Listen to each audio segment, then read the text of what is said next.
Et on se retrouve pour l'interview de Mal de Pierre, ce superbe film signé Nicole Garcia qui concourt donc pour la Palme d'Or à Cannes cette année. Donc Nicole Garcia, réalisatrice avec un magnifique casting. Bonjour Nicole Garcia, bienvenue, merci d'être là. Oui, prenez le micro et passez-vous le micro. Marion Cotillard, on est très heureux également de vous accueillir une nouvelle fois en compétition à Cannes. Comment ça va ? Ça va très bien, merci. Ça me fait plaisir de vous voir. Oui, ça va aussi, surtout quand je vois des films comme celui-là. Louis Garrel, merci d'être là. Bonjour, merci à vous. Bonjour Louis, bonjour Alex Brandemule. Bonjour. Bonjour, bienvenue à Cannes. Merci. Et bonjour Jacques Fieschi, co-scénariste donc de Nicole Garcia, de pratiquement tous ses films, à une exception près, je crois. Non, pas tous. Tous, Non, hein. tous. Alors je me suis posé la question, j'ai fait des recherches, mais alors voilà, alors tous les films, on est d'accord, Jacques Fieschi, merci d'être là également. Alors en adaptant ce roman de Milena Angus, Nicole Garcia, qu'avez-vous envie d'explorer le désir féminin ou ce rêve d'amour absolu, qu'est-ce qui vous intéressait ? Je crois que c'est la femme qui était dans ce livre. Cette vibration, cette femme qui vibrait, qui m'a tellement attachée à ce livre et qui m'a donné envie parce que c'est un personnage, je crois que c'est son ardeur farouche, et c'est un truc très particulier, peut-être un personnage de femme que j'attendais, qui allie une sorte de sensualité presque animale, profondément sensuelle, et en même temps, elle porte en elle une mystique de l'amour. Et c'est les deux ensemble, et c'est ce goût de l'absolu qui m'a enchanté chez elle. Qui vous a emporté vers Marion Cotillard. Vous vouliez forcément que ce soit Marion pour incarner ce personnage à l'écran. Oui, je dis que je n'ai jamais su répondre à la question qui d'autre. Voilà. Et je ne savais pas à quel point j'avais raison dans cette intuition, mais parce qu'elle, je pense qu'elle, puisque vous avez vu le film, elle est à la fois elle arrive à être comme une possédée, quelque chose de, je répète, de très farouche, d'animal, de sauvage, et en même temps quelque chose en elle de cérébral, comme une artiste, quoi. Comme une actrice un peu, non ? Non, j'ai dit comme une artiste.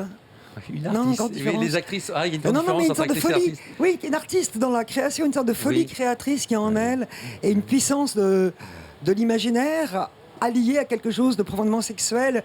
Et c'est cette contradiction qu'elle porte, que le personnage et Marion, dans son interprétation, porte très haut.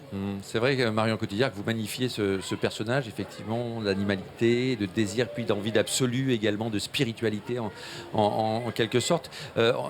Artiste, vous sentez qu'il y a ça aussi. C'est aussi, quelque part, c'est une artiste, elle crée cette volonté d'amour. C'est aussi une volonté créative, selon vous, Marion ? Je pense, oui, qu'elle est dans une création d'un monde pour s'échapper du monde étriqué, disons, dans lequel elle vit, duquel elle n'arrive pas vraiment non plus à s'échapper. Et du coup, ça crée en elle cette espèce de fièvre, de désir, de rébellion et de fuite, tout en restant dans l'endroit qui l'enferme. En quelque sorte, elle ne renonce pas, cette femme, c'est ça qui m'a fasciné aussi. C'est un personnage qui ne renonce pas.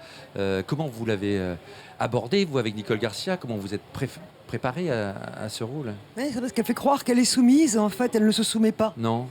Elle fait croire qu'elle est... Oui, c'est un personnage très singulier parce que avec toute la passion, toute la fièvre qu'il y a en elle, elle pourrait fuir sa famille, elle pourrait s'échapper de ça, et en même temps, il y a quelque chose qui la tient sur place mais dans lequel elle ne baisse jamais les armes. C'est ça. Voilà, c'est sa singularité quelque part. Alors, elle a deux hommes dans sa vie, ce personnage. Elle en rencontre un à un moment donné, en Suisse, dans un hôpital en Suisse. C'est Louis Garrel, c'est votre personnage, André Sauvage, qui vient d'être blessé en Indochine, en tout cas qui a été rapatrié. C'est un héros romantique absolu, ce personnage, non ? Pour vous, Louis Garrel ? Moi, je ne l'ai pas vécu comme un héros romantique, mais après, quand on joue des personnages qui sont des alliés pour le personnage principal, on essaie toujours de se poser la question de savoir de quoi aurait besoin le film à ce moment-là du récit. Donc j'ai essayé le plus possible de servir le film au-delà de servir le personnage. me régler même rythmiquement un peu, à me dire. Oui. Après bon, c'est des trucs peu racontables, mais c'est comme toute la première partie du film, c'est l'histoire d'un amour non réciproque entre Alex et Marion. J'ai essayé de correspondre à un l'idéal de Marion. personnage qui était plus proche de la mort que de la vie, parce que Ouais. c'est ça son idée, et qui peut-être est plus attirant. Et alors en ce sens-là, ça rejoint la question de savoir qu'il est peut-être plus romantique que les autres, parce qu'il est plus proche de la mort, donc il a l'air de toucher quelque chose de plus grand que. Mais ça, c'est une idée des humains qui vivent, parce que je crois qu'il n'y a rien près de la mort. Allez savoir.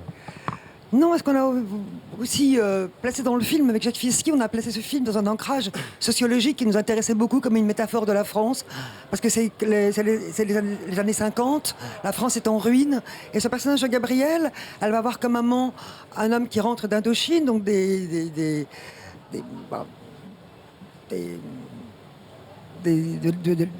cet épisode colonial qui est d'une grande trame quand même de l'histoire de France, et en même temps son mari est parti de cette migration espagnole qui a reconstruit une part du territoire, qui lui construit sa maison, et c'est un peu ce métissage-là qui raconte aussi quelque chose de la France.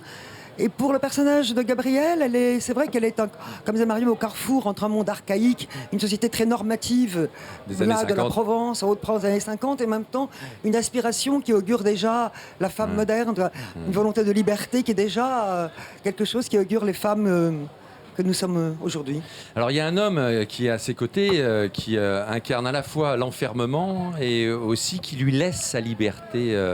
C'est vous, Alex Brandemule, vous êtes tout en intériorité dans ce film. Comment vous avez abordé ce rôle? Parce que j'ai l'impression qu'il est complètement fasciné par sa femme, non Oui, c'est un personnage il est parti de l'Espagne, il commence une nouvelle vie en France, et c'est un peu la possibilité de rêver avec une vie meilleure, une vie qui est un peu quelque chose qu'il n'a pas acquis avant, et comme ça fait partie, cette femme qui joue le piano, qui est tellement belle, qui est tellement mystérieuse et complexe. Il est fasciné par cette femme, et il dédie sa vie à essayer de la conquérir, de la séduire, mais il reste là dans son silence, dans sa présence. C'est quelqu'un de constant, de solide.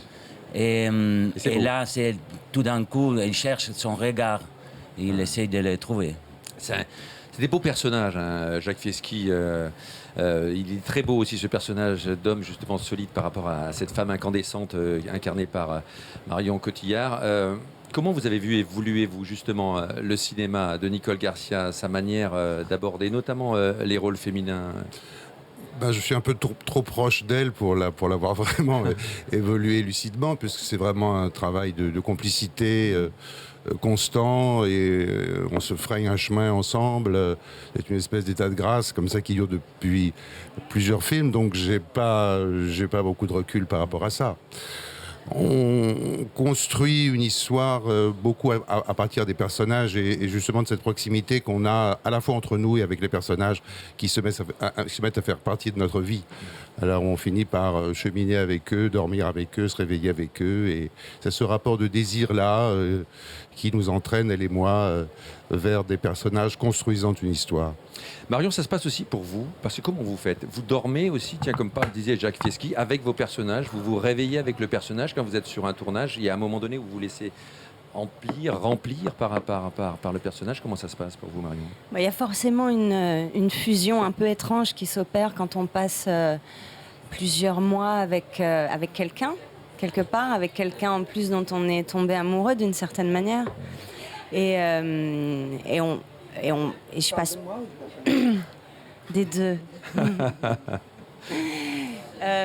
Mais c'est vrai que forcément on est un peu affecté par la vie de quelqu'un quand on passe notre propre vie à l'intérieur de la vie de cette personne, et le plus clair de son temps en fait.